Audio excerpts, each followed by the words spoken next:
La deuxième fille pour ceux qui veulent acheter à $10 000 américains. La quatrième fille pour celui ou celle qui veut acheter les livres à $2 000.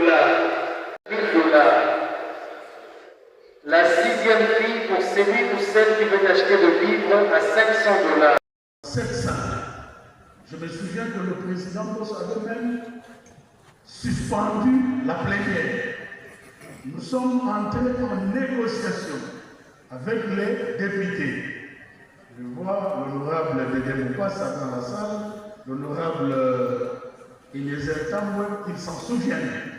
C'était un grand débat, nous avons essayé de négocier avec les députés, mais le plus grand nombre a dit niet, cette matière-là ne relève pas du domaine de la loi. Pourquoi? C'est parce que la Constitution répartit les matières entre la loi et les décrets. Alors quand on dit décret, comme l'a dit le professeur Luzolo, on part de l'ordonnance présidentielle jusqu'à la circulaire et les décisions des institutions. Là au milieu, vous avez les décrets du Premier ministre. Je voudrais déjà à ce niveau dire que le décret est le centre du pouvoir réglementaire par excellence. La Constitution répartit donc les matières dans lesquelles la loi peut intervenir ou les pouvoirs réglementaires ou les règlements. Alors, le piège pour beaucoup, c'est que dans la Constitution, il y a les articles 122 et 123 qui énumèrent les matières dans lesquelles les lois peuvent être adoptées. Le piège, c'est que si vous restez à ces deux articles, vous allez vous tromper assez sévèrement. Mais malheureusement, ce jour-là, la lecture est restée au niveau des articles 122 et 123. Nous avons essayé d'expliquer, mais c'était difficile. Vous savez que jusqu'aujourd'hui, cette loi-là n'est pas encore passée. Un des sujets sur lesquels j'ai réfléchi, c'est l'instauration de l'ombudsman en RDC, c'est-à-dire un médiateur. Ce projet-là, sous la législature 2011-2018, est arrivé aussi au Palais du Peuple.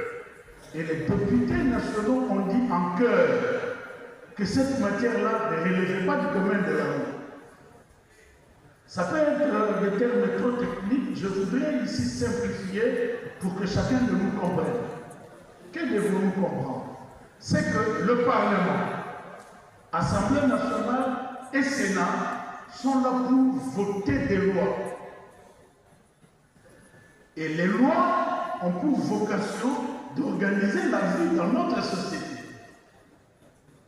Mais il n'y a pas que le Parlement, c'est-à-dire Assemblée nationale et Sénat, qui peuvent édicter des règles qui vont diriger la vie en société.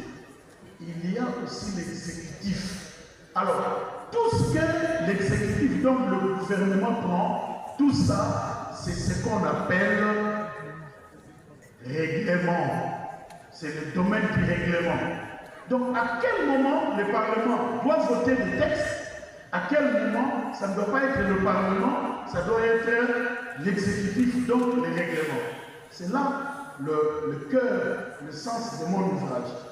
J'avais constaté que c'était difficile à ce moment-là de comprendre tous que ça devait être une loi pour l'aménagement du territoire. Et parce qu'on ne s'était pas compris, j'ai dit, je commence à écrire. J'ai commencé donc à écrire. Au début, l'idée était de montrer seulement le domaine de la loi. Après, je me suis rendu compte qu'après, il faut aussi dire qu'est-ce qui reste après le domaine de la loi. Donc, c'est le domaine du règlement. J'illustre, et je conclue par là, pour que vous compreniez mon travail. J'illustre et je conclue par là pour que vous compreniez. Si cette salle représente l'ensemble des domaines sur lesquels on doit agir, les domaines de la loi, c'est là où la Constitution met un point pour dire là, là, là, là et là, la loi peut intervenir. Vous allez utiliser le pluriel. Je voudrais, avec votre permission, vous demander dans le garçon le domaine de la loi et de règlement. Des empreintes de Samuel Benma Kabouyakan. Je vous souhaite la bienvenue parmi nous. Je souhaite également que vous ne bloquez pas l'arrivée des autres enfants, que par vous, votre géniteur ait davantage l'énergie nécessaire et la fécondité pour nous gratifier des petits frères et des petites sœurs. Soyez bénis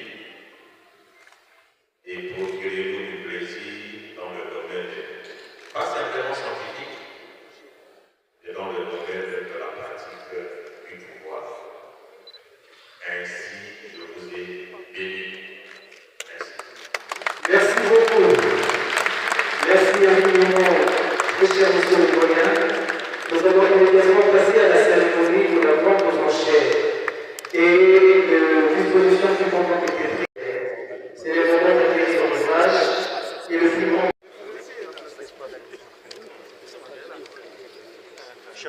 Donc, nous avons placé le protocole. Au nom de la Première ministre, à cette cérémonie de vernissage de livre du vice-ministre de la Justice, en charge des contentieux internationaux. Il vient de mettre sur le marché un ouvrage important de son domaine, qui enrichit la bibliothèque congolaise, qui enrichit les éléments que nous avons dans le. Il a fait le distinguo entre le domaine de la loi et le domaine de réglementaire. C'est dans cet ouvrage qu'on va retrouver des éléments détaillés dans son ouvrage. Dans cet ouvrage, on aura à voir quelques éléments nouveaux, surtout pour les parlementaires qui siègent comme moi. Je suis rapporteur de la commission PAG. À travers cet ouvrage, je pense qu'il y aura moyen de faire la différence sur ce qui concerne réellement la loi et ce qui concerne réellement les règlements qui commencent par les ordonnances présidentielles, les décrets du Premier ministre, les arrêtés, et ainsi de suite. Le professeur Samou a dit aussi que l'ouvrage aborde l'actualité sur la Constitution. Et pour vous, vous pensez qu'il faut maintenant réviser ou changer la Constitution? Non, moi je ne suis pas là pour répondre à la place, ou ajouter ou réduire quelque chose que le professeur Sambo, le conseil spécial du chef de l'État en matière de sécurité, a dit, qui a verni, qui a baptisé les livres. Je suis là pour représenter Madame la Première ministre, chef du gouvernement. J'ai joué mon rôle. J'ai salué l'arrivée de l'ouvrage sur le marché. Et je remercie son auteur et je vous remercie aussi pour une participation active dans cet événement.